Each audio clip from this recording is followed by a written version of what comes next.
Pide tu tarjeta. El Ejército Zapatista de Liberación Nacional, el EZLN, difundió un escrito titulado Recomenzamos, firmado por el capitán Marcos, en el que critica la violencia, los desplazamientos y los megaproyectos de la Cuarta Transformación. El texto comienza con líneas del poema Romance Sonámbulo de Federico García Lorca, que deja tener una intención de regreso. Hace alusión al viento y a la montaña del sureste mexicano, donde se encuentra el antes subcomandante. Y sin mencionar Chiapas, reprueba que sean víctimas de delitos. Critica la actividad minera, la llegada de empresas turísticas, fábricas, comercios, trenes y gobiernos que simulan lo que no son. Habla de los desplazados y advierte que el Estado no es una solución, sino un problema. Finaliza señalando que la paciencia es virtud del guerrero, y con una postdata que dice: vale salud y que la noche nos encuentre como ley.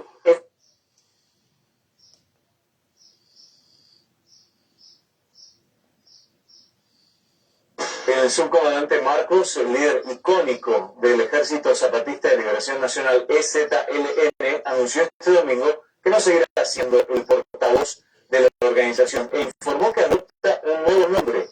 El líder insurgente, quien ahora quiere ser conocido como Galeano, en honor a un maestro asesinado, dijo que su autoridad le ha hecho daño a la causa zapatista. En vivo desde México, Rey Rodríguez ahora nos amplía con respecto a este nuevo giro en la historia de EZLN. ¿Cómo estás, Rey?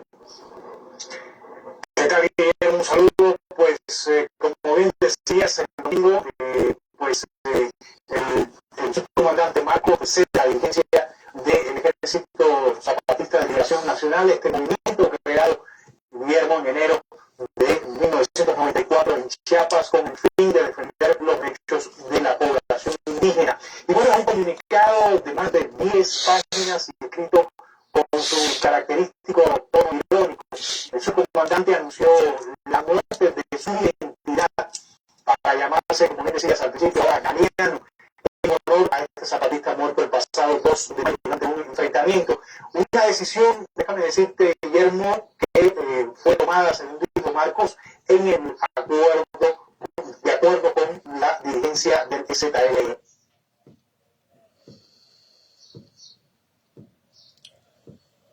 El subcomandante Marcos, también conocido como Capitán Marcos, reapareció públicamente en el evento del 30 aniversario del levantamiento del Ejército Zapatista de Liberación Nacional, que se llevó a cabo en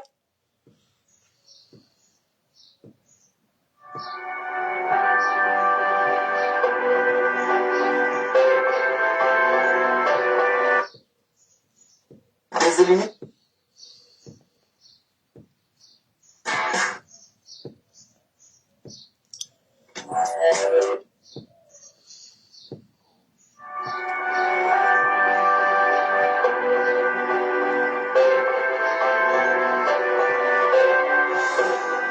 Podemos transformarnos completamente en una fuerza política, civil y pacífica. Tanto las armas como los pasamentarios no tenemos que desaparecer. Hoy mismo se han librado órdenes de aprehensión en contra de las siguientes personas: Rafael Sebastián Guillén Vicente, alias Marcos. Esta decisión de ninguna manera significa que el gobierno prefiera optar por la violencia para resolver el conflicto en Chiapas. el 9 de febrero de 1995, el presidente Ernesto Zedillo le quitó el pasamontañas al subcomandante Marcos, líder del Ejército Zapatista de Liberación Nacional, el EZLN, al revelar su verdadera identidad, Rafael Sebastián Guillén Vicente. Y en un mensaje a la nación, el presidente informó que sobre él había una orden de aprehensión, así como el hallazgo de 2 arsenales clandestinos, uno en la Ciudad de México, el otro en el estado de Veracruz, donde se guardaban granadas de mano, cabezas de mortero y explosivos, y también la detención de varias personas. Descubrió 2 resguardos clandestinos del EZLN en la Ciudad de México y en el estado de Veracruz. En ellos se logró detener a un grupo de personas pertenecientes a esa organización que se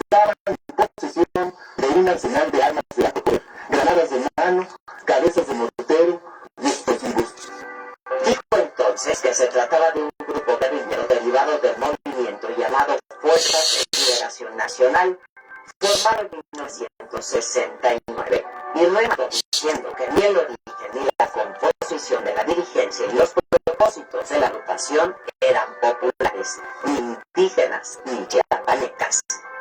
El inesperado anuncio del presidente Cedillo borraba de golpe la legitimidad del movimiento, que el país seguía desde enero de 1909.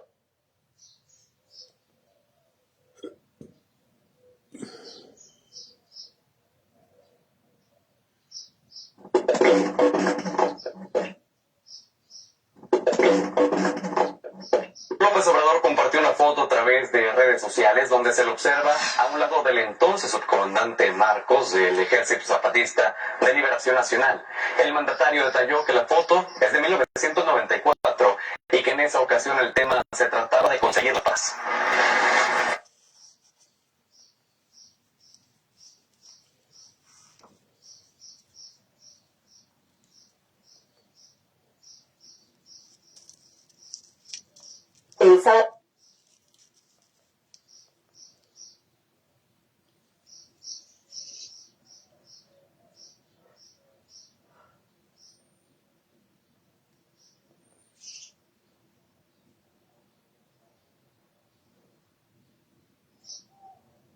El subcomandante Marcos abandona la dirigencia de la guerrilla mexicana zapatista. Rafael Sebastián Guillén, el hombre detrás del partido.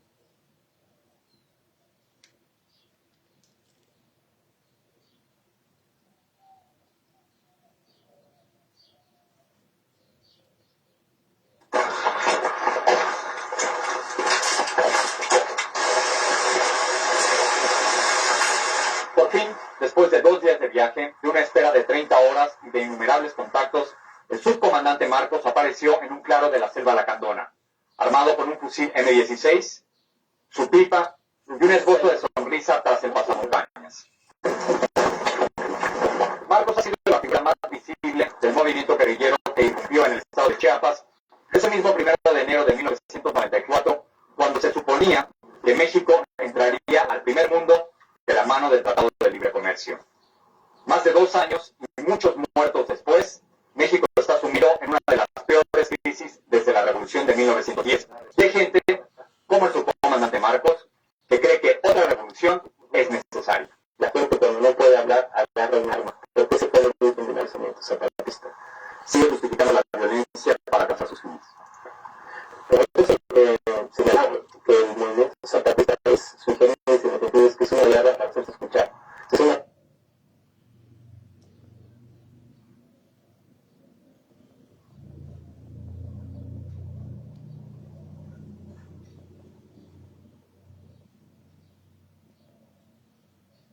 El subcomandante Marcos, vocero del EZLN, el Ejército Zapatista de Liberación Nacional, criticó la reforma del Poder Judicial y de paso comparó al presidente López Obrador con todos los presidentes anteriores.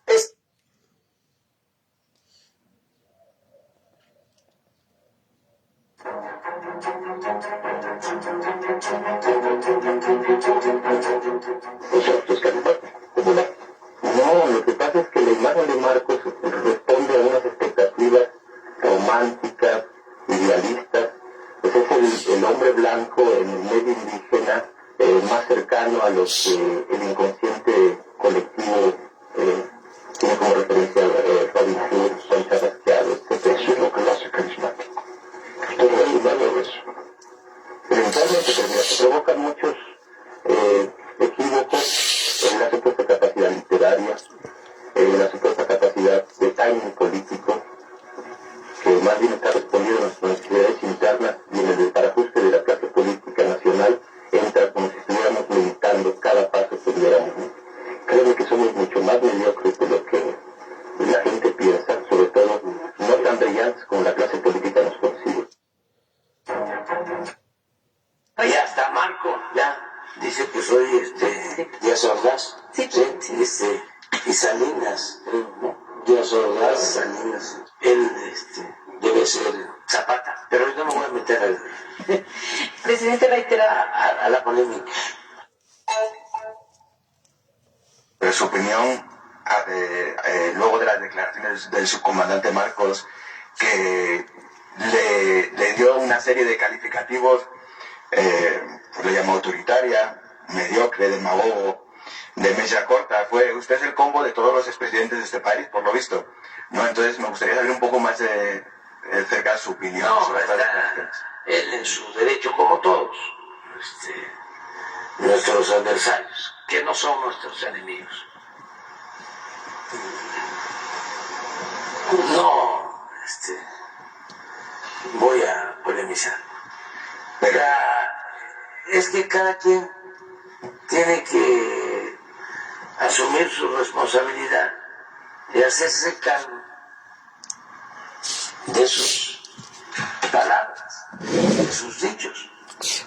Pero su opinión, luego de las declaraciones del subcomandante Marcos, que le dio una serie de calificativos, le llamó autoritaria, mediocre, demagogo, de mecha corta. Usted es el combo de todos los expresidentes de este país, por lo visto, ¿no? Entonces me gustaría saber un poco más cerca de su opinión sobre estas declaraciones. Él en su derecho, como todos nuestros adversarios, que no son nuestros enemigos. No voy a polemizar, pero es que cada quien tiene que asumir su responsabilidad y hacerse cargo de sus palabras, de sus dichos. Pero su opinión, luego de las declaraciones del subcomandante Marcos.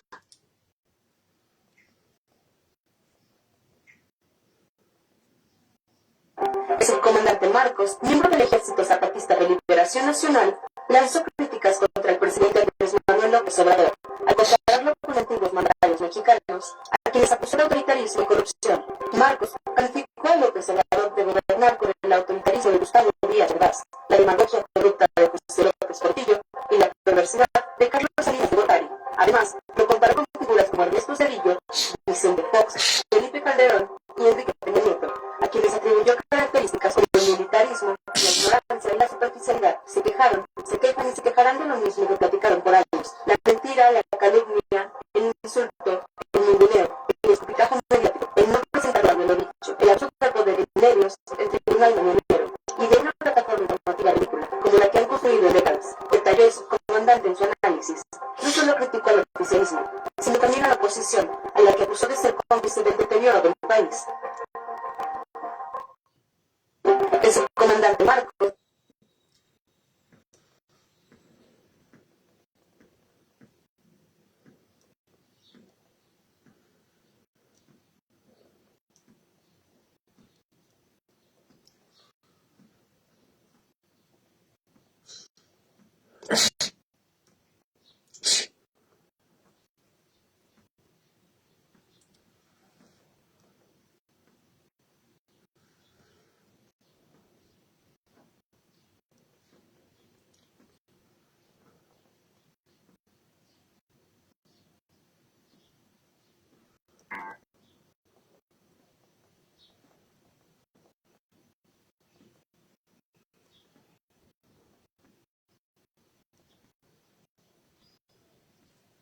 y como hemos informado antes de ser Zetas, estos hombres fueron militares. Oigan, qué asco.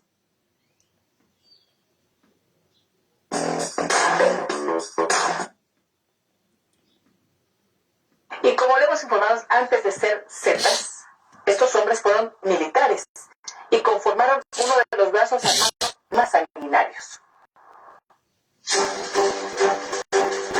Hace 25 años, Osiel Cárdenas Guillén, entonces líder del cártel del Golfo, reclutó a desertores del ejército que después tomarían los Zetas, el cártel más sanguinario hasta entonces. No solo traficaban droga, también secuestraban, robaban hidrocarburos, extorsionaban y cobraban a grupos menores derecho de piso. La semana pasada, México envió a 29 presuntos criminales a Estados Unidos para que sean juzgados en Estados Unidos, donde tienen cuentas pendientes. El golpe más contundente fue para los Zetas y el Golfo, ya que pegaron a 10 de ellos. Estas personas víctimas cometieron delitos atroces en nuestro país.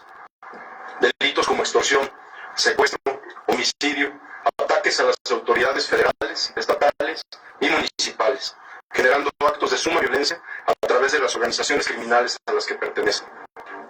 Los Zetas son responsables de la ejecución de 72 migrantes en San Fernando, Tamaulipas en el 2010 y del asesinato de más de 100 personas localizadas en fosas clandestinas en el mismo municipio. Masacraron y desaparecieron a personas de Allende, Coahuila en 2011. Incendiaron en el Casino Royal en Monterrey matando a 52. Asesinaron al hijo del exgobernador de Coahuila, Humberto Moreira, y son responsables de la matanza de Cadereyta, Nuevo León, que dejó 49 víctimas en el 2012. Su líder era Heriberto Lascano, el Alaska. Tras ser abatido por marinos en el 2012, los hermanos Miguel Ángel y Óscar Omar Treviño Morales, el Z-40 y el Z-42 asumieron el control. Ahora son parte y están a la espera de ser juzgados. Lo mismo que uno de los fundadores del cártel, Lucio Hernández Lechuga, alias el Luqui. Con información de Rubén Mozo, Milenio Noticias.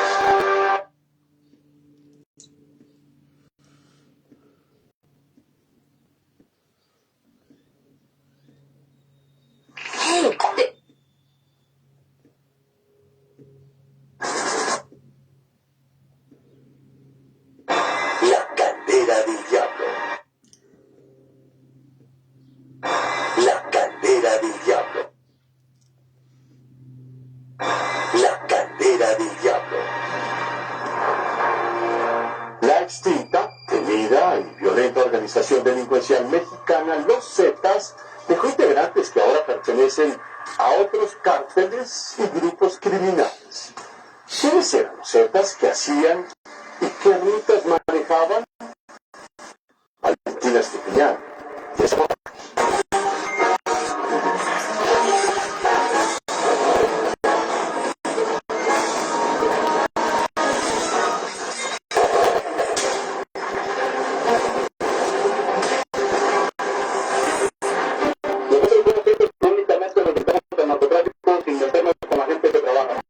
Los Zetas, la temida banda mexicana que se quería exterminada, lo que hizo fue atomizarse.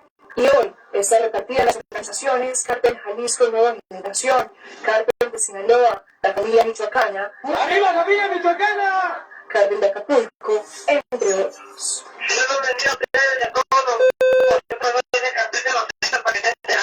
Eran parte de un grupo de militares de élite del ejército mexicano, que fueron destinados a combatir al crimen organizado durante el sexenio de Ernesto Zedillo, al ver las traiciones que sucedían al interior del ejército. Se pasaron al otro lado, se convirtieron en gatilleros de José Cárdenas Guillén, en ese momento el líder del cártel del Golfo. Sigan con sus actividades normales, que nosotros no los molestaremos en nada. Esta organización recordada porque eran tanto peor que los cárteles actuales. Usaban ácidos para acabar con sus víctimas, no dejando rastros. ¿Qué tan peligroso para México la presencia de los Zetas? Uno de los grupos más peligrosos que hubo a nivel nacional desde 2010, fue uno de los periodos más violentos aquí en el país. Entonces sí tuvieron bastante influencia, y como ellos tenían esa característica de ser muy violentos y muy sanguinarios, tuvieron un alto impacto a nivel nacional.